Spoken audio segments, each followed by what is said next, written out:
സിദ്ധാർത്ഥ് പ്രഭുവുമായിട്ട് ബന്ധപ്പെട്ട പ്രശ്നങ്ങൾ നമ്മൾ കണ്ടയാണ്. കള്ള് കുടിച്ച് ലക്ക് കെട്ട് അമിത വേഗത്തിൽ കാർ ഓടിച്ച് ഒരു പാവപ്പെട്ട ഒരു ലോട്ടറി കച്ചവടക്കാരനെ കൊണ്ട് ഇടിച്ച് തെറിപ്പിച്ച് ആ മനുഷ്യൻ ഒരാഴ്ച ഐസിയുവിൽ കിടന്ന് അതിനുശേഷം മരണത്തിന് കീഴടങ്ങിയതെല്ലാം നമ്മൾ കണ്ടതാണ്. തങ്കരാജ് എന്ന് പറഞ്ഞ 60 വയസ്സുള്ള തമിഴ്നാട് സ്വദേശിനിയാണ് മരിച്ചത്. അതിനുശേഷം നമ്മൾ ആ ഒരു വാർത്തകൾ ഒന്ന് രണ്ട് ദിവസവും ഇങ്ങനെ സോഷ്യൽ മീഡിയയിലും വാർത്താ ചാനലുകളിലൊക്കെ നമ്മളിങ്ങനെ കണ്ടതാണ്. അതിനുശേഷം അതുമായിട്ട് ബന്ധപ്പെട്ട് ഒരു വാർത്തകളും നമ്മളിപ്പം കാണുന്നില്ല. സിദ്ധാർത്ഥ് പ്രഭുവിനെ അറസ്റ്റ് ചെയ്തോ, സിദ്ധാർത്ഥ് പ്രഭു ഇപ്പോൾ എവിടെയാണ് എന്താണെന്നൊന്നും നമുക്കറിയത്തില്ല. പക്ഷെ അതിനുശേഷം ഞാൻ അറിയാൻ കഴിയുമെന്ന് വെച്ച് കഴിഞ്ഞാൽ സിദ്ധാർത്ഥ് പ്രഭു ഒളിവിലാണെന്നാണ്. ഇതുവരെ നിയമത്തിന് മുമ്പിലോ അല്ലെങ്കിൽ സമൂഹത്തിന് മുമ്പിലോ സിദ്ധാർത്ഥ് പ്രഭുവിൻ്റെ ഭാഗത്തുനിന്ന് ഒരു മറുപടിയോ ഇതിനെ പറ്റിയിട്ട് അല്ലെങ്കിൽ നിയമത്തിന് മുമ്പിൽ കീഴടങ്ങിയോ ഇതൊന്നും ചെയ്തിട്ടില്ല. അപ്പോൾ ഇതിലൂടെ തന്നെ നമുക്ക് മനസ്സിലാക്കാം സിദ്ധാർത്ഥ് പ്രഭു എന്ന് പറയുന്ന ആ ഒരു വ്യക്തി, ആ ഒരു യുവാവ് എത്രത്തോളം ക്രിമിനൽ മൈൻഡോട് കൂടിയുള്ളൊരു വ്യക്തിയാണെന്ന് ഇതിലൂടെ തന്നെ നമുക്ക് മനസ്സിലാക്കാം. ആ ഒരു മനുഷ്യൻ മരിച്ചിട്ട് ആ ഒരു മനുഷ്യൻ്റെ മരണത്തിലൊരു കുറ്റബോധമെങ്കിലും ഉണ്ടായിരുന്നെങ്കിൽ നിയമത്തിന് മുമ്പിൽ ഹാജരായേനെ അല്ലേ.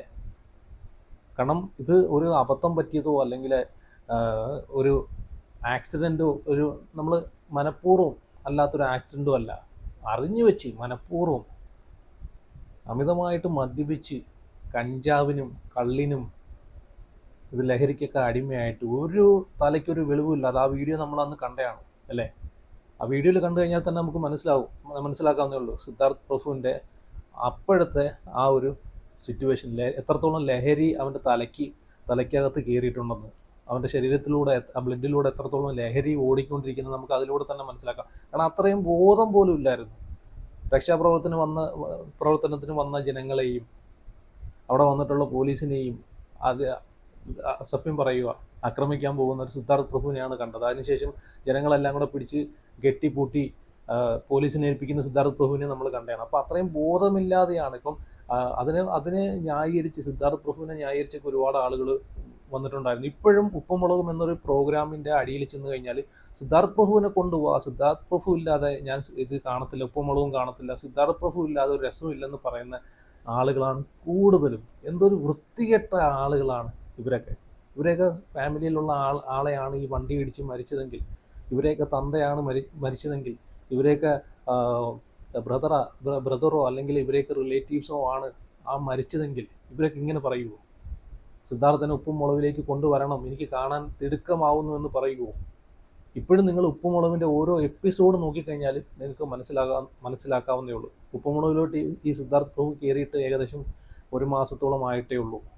നമുക്കറിയാം ഈ ഉപ്പുമുളക് എന്ന് പറഞ്ഞിട്ടുള്ളൊരു പ്രോഗ്രാം, ഇനി അതിനകത്ത് ആരും തന്നെ അതിനകത്തില്ലെങ്കിൽ തന്നെയും ആ ഒരു പ്രോഗ്രാം നല്ല റേറ്റിങ്ങോടുകൂടി മുമ്പോട്ട് പോകുമെന്ന് തെളിയിച്ചൊരു പ്രോഗ്രാമാണ് ഈ ഉപ്പും മുളകും എന്നൊരു പ്രോഗ്രാം അല്ലേ.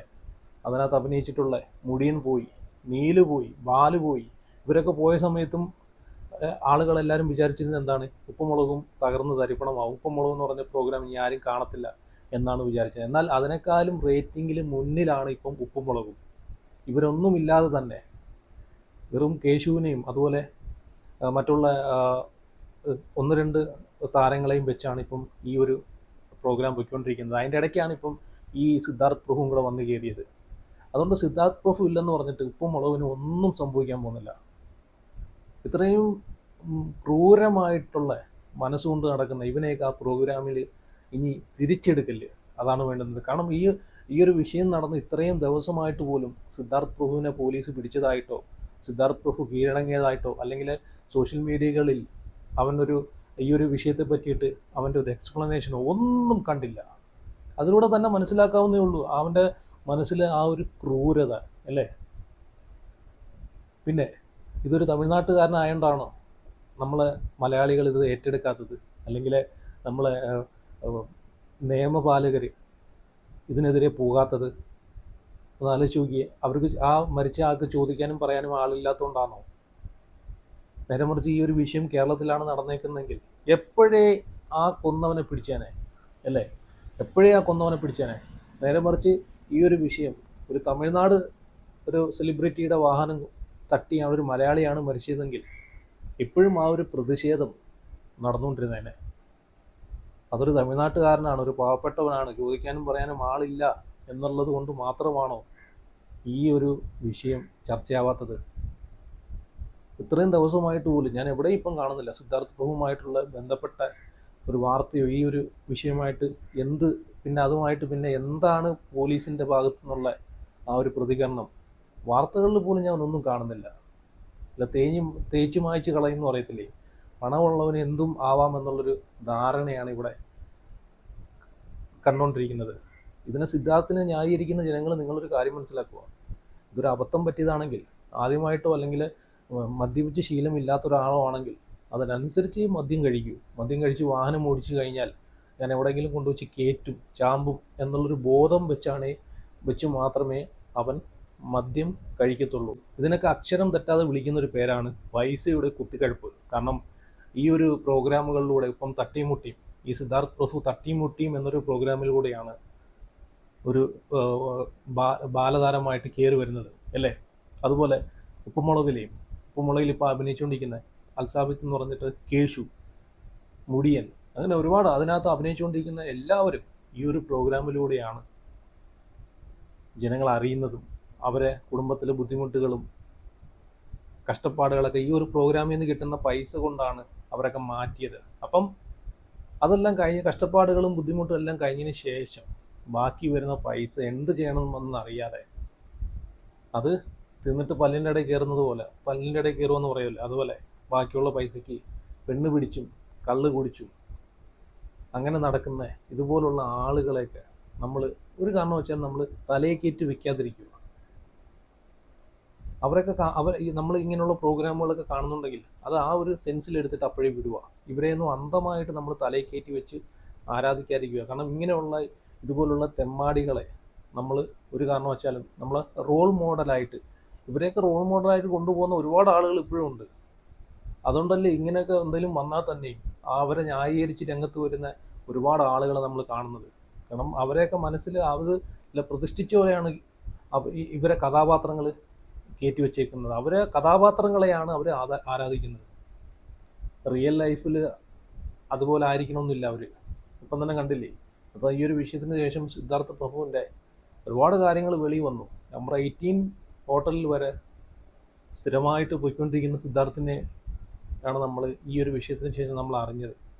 അതിന് ശേഷം വന്ന കഥകളൊക്കെ നമ്മൾ ഒരുപാട് വീഡിയോസും കാര്യങ്ങളൊക്കെ നമ്മൾ കണ്ടതാണ്. നമ്പർ 18 പോലുള്ള ഹോട്ടലുകളിൽ പോകണമെങ്കിൽ ചിന്തിക്കാവുന്നേ ഉള്ളൂ. അതിനകത്തൊക്കെ നടക്കുന്നത് ഇപ്പോൾ സാധാരണ ഇപ്പം അത്യാവശ്യം ഒന്ന് കഴിക്കാനോ അല്ലെങ്കിൽ ഒരു പെഗ്ഗോ ഒക്കെ അടിക്കണം എന്നുള്ള ആളുകളാണെങ്കിൽ അവിടെ എവിടെയും കാണുന്ന ചെറിയ ബാറുകളിലോ അങ്ങനെയുള്ള സ്ഥലങ്ങളിലേക്കാണ് പോകുന്നത്. പക്ഷേ നമ്പർ 18 പോലുള്ള ഹോട്ടലുകളിൽ നടക്കുന്ന കാര്യങ്ങൾ നമുക്ക് എല്ലാവർക്കും അറിയാവുന്നതാണ് അല്ലേ. മദ്യവും മയക്കുമരുന്നും സ്ത്രീകളുടെ ശരീരത്തിൽ ഒഴിച്ച് അത് നാവ് കൊണ്ട് നക്കിയെടുക്കുന്ന പരിപാടികളൊക്കെയാണ്. അങ്ങനെയുള്ള പരിപാടികളൊക്കെയാണ് നമ്പർ 18 പോലുള്ള ഹോട്ടലുകളിൽ നടന്നുകൊണ്ടിരിക്കുന്നത്. 2 മോഡൽസ് മരണപ്പെട്ടതെല്ലാം, നമ്മൾ ദുരൂഹ സാഹചര്യത്തിൽ മരണപ്പെട്ടതെല്ലാം ഈ നമ്പർ 18 ഹോട്ടലിലെ മോഡൽസുകളായിരുന്നു. അതെല്ലാം നമുക്കറിയാവുന്നതാണ്. ഇതിനു മുമ്പും അതുപോലെ ഈ സിദ്ധാർത്ഥ് പ്രഭുവിൻ്റെ വിഷയത്തിന് ശേഷവും കുറേ കാര്യങ്ങളൊക്കെ നമുക്ക് മനസ്സിലായിട്ടുള്ളതാണ് അല്ലേ. അപ്പം അതുപോലുള്ള സ്ഥലങ്ങളിൽ പോകണമെങ്കിൽ ആ ഒരു വ്യക്തി എത്രത്തോളം റിയൽ ലൈഫിൽ പെർഫെക്റ്റ് ആണെന്ന് നമുക്ക് ചിന്തിക്കാവുന്നേ ഉള്ളൂ.